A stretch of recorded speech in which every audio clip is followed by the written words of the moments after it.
noticia requiere profundidad. En Notimundo están los protagonistas de la noticia.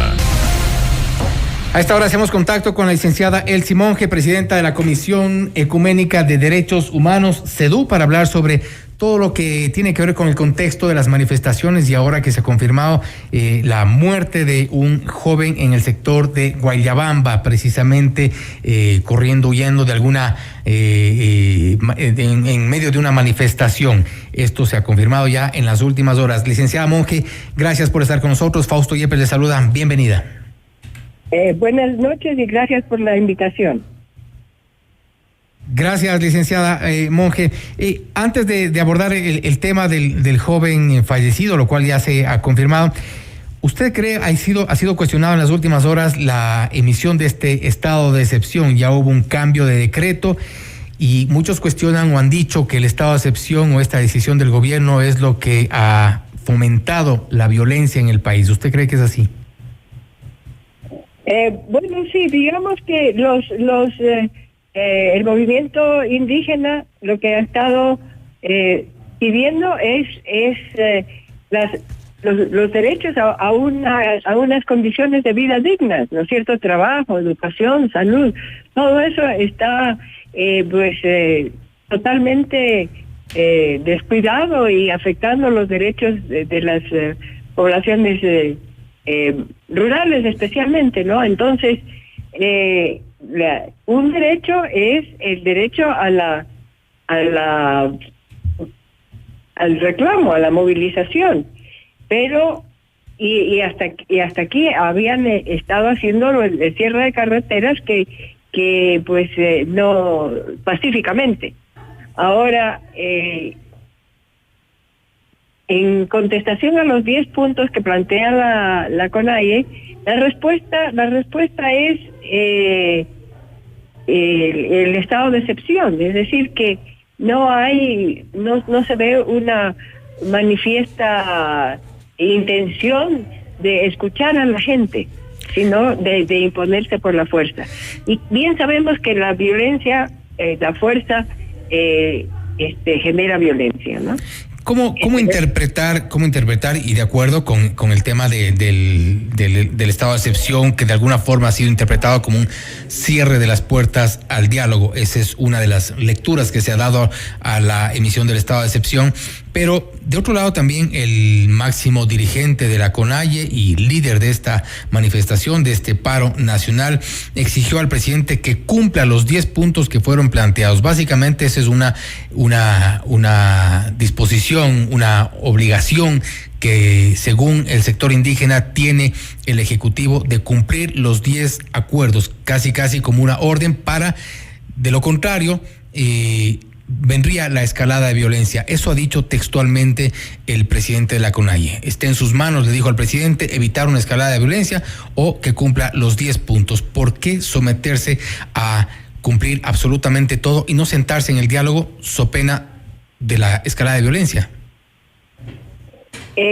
Yo pienso que este tipo de reclamos se resuelven pacíficamente, no con violencia. Entonces, sí pienso que si es que el gobierno está interesado en una solución pacífica, dar muestras yo creo que todos esos 10 puntos, así de entrada, difícilmente se pueden responder inmediatamente, ¿no es cierto? Pero conversando, lo que pasa es que ya ha habido muchas experiencias de mesas de diálogo, pero que no han tenido ningún resultado. Es decir, que las personas exponen sus exigencias, reclaman sus derechos y no pasa nada. Entonces, eso les lleva a decir, bueno, queremos acciones y no palabras, ¿no? Entonces, usted ha seguido. Creo que sí tiene que pasar por el diálogo, pero un diálogo así entre iguales, no solamente que escuchen y no hagan, digamos, oigan pero no escuchen. Pero un diálogo precisamente es para eso, para que ambas partes cedan, no para condicionar a que si no me aceptan los 10 puntos de los 10 planteados genera violencia. Eso no implica un diálogo, y entendemos también que el gobierno tiene que ceder. En algunas cosas la lectura es que ha cedido, en otras seguramente le falta, y los diálogos terminan siendo esto, o sea, una lucha de fuerzas. Sí, pero mire, estos 10 puntos no son ahora traídos así de la manga, digamos, sino que estos 10 puntos son... Hay que ver el contexto, ¿no es cierto? El total abandono, y que se vienen planteando, se vienen reclamando durante un año sin ninguna respuesta. Entonces no es algo elaborado así de la noche a la mañana, no, es recogiendo lo que ellos ya han venido planteando al gobierno durante el año, pero no han tenido respuestas. Entonces lo resumen en los 10 puntos. Yo pienso que hay que buscar una solución pacífica, eso pasa por un diálogo, pero un diálogo de buena fe y un diálogo entre iguales, no que unos plantean algo y pues se queda en el aire, no se cumple, ¿no? Pero lo que usted refería hace un momento, y eso es parte también de una realidad, son diálogos, son propuestas que han venido, y no de 1, 2 o 3 años, sino de décadas, que yo recuerde varias décadas en las cuales hay movilizaciones indígenas, hay avances hasta la capital, se sientan en una mesa de diálogo. Recuerdo inclusive en la época del correísmo hubo un supuesto diálogo en el Palacio de Carondelet, y después, bueno, se emprendió una persecución a algunos dirigentes indígenas que ahora están del lado del correísmo casualmente, pero esto siempre ha ocurrido y nunca llegan a nada. ¿No es un problema de dirigencias? ¿No es un problema de qué? De la dirigencia indígena, de los dirigentes que han estado en algunos casos por décadas al frente de algunos sectores sociales, por ejemplo, incluso en el sector de los trabajadores, los sindicatos. Son dirigentes que han estado históricamente toda la vida han marchado, toda la vida han hecho estos procesos de lucha, pero no se ha conseguido nada al final. Estamos en este punto donde ya las cosas se salen de las manos. Por eso digo, es decir que lo que quieren son respuestas, pero respuestas concretas. Es decir, bueno, hay este problema, a ver, vamos a abordarlo de esta forma, pongámonos de acuerdo, pero que se cumpla lo que se dice, ¿no? Porque si no, ¿para qué sentarse ilusamente a pensar que se van a resolver algunos de los problemas?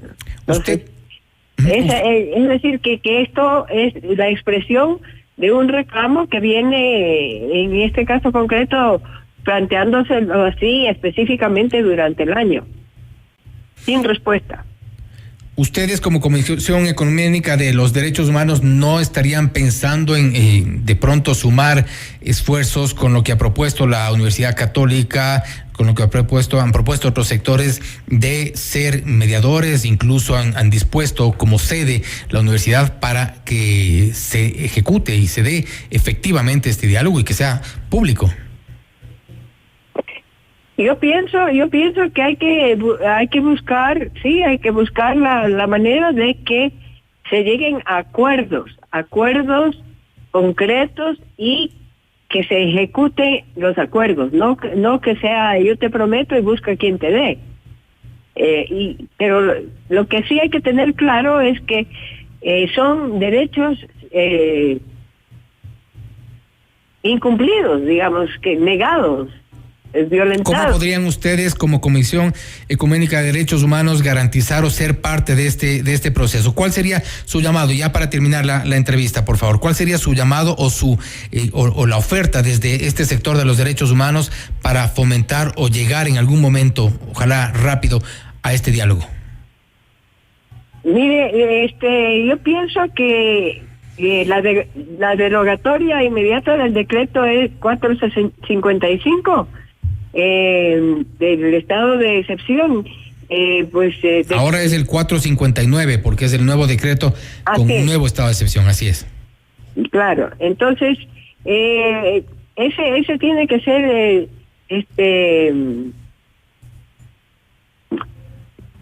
suspendido, Y el siguiente paso, una vez que lo suspendan, ¿cuál sería el siguiente paso? ¿En qué momento se sientan a dialogar? Bueno, yo creo que sí, ya hay, como usted bien señala, ya hay espacios que brindan su contingente, no digo mediación, pero sí brindar un espacio para que puedan ponerse de acuerdo en cosas concretas. Eso es la palabra diálogo está muy desgastada, pero sí llegar a acuerdos para responder a estas necesidades básicas de la población. Entonces, si es que las universidades están brindando ese espacio, es cuestión de pues las partes se acepten, ¿no? Y esperamos que así sea, por el bien del país, por el bien de todos y en busca de los acuerdos que beneficien a todas las partes, principalmente a quienes son los sectores más vulnerables. Licenciada Monge, gracias por estar con nosotros. Muchas gracias. Gracias, ha sido la licenciada Elsie Monge, presidenta de la Comisión Ecuménica de Derechos Humanos, hablando sobre estos 8 días de paro nacional, también la violencia que ha sido el detonante y el llamado que ha hecho a que se busquen los acuerdos y que se utilice efectivamente esta palabra tan desgastada que es el diálogo. Esto es Notimundo Estelar, siempre bien informados.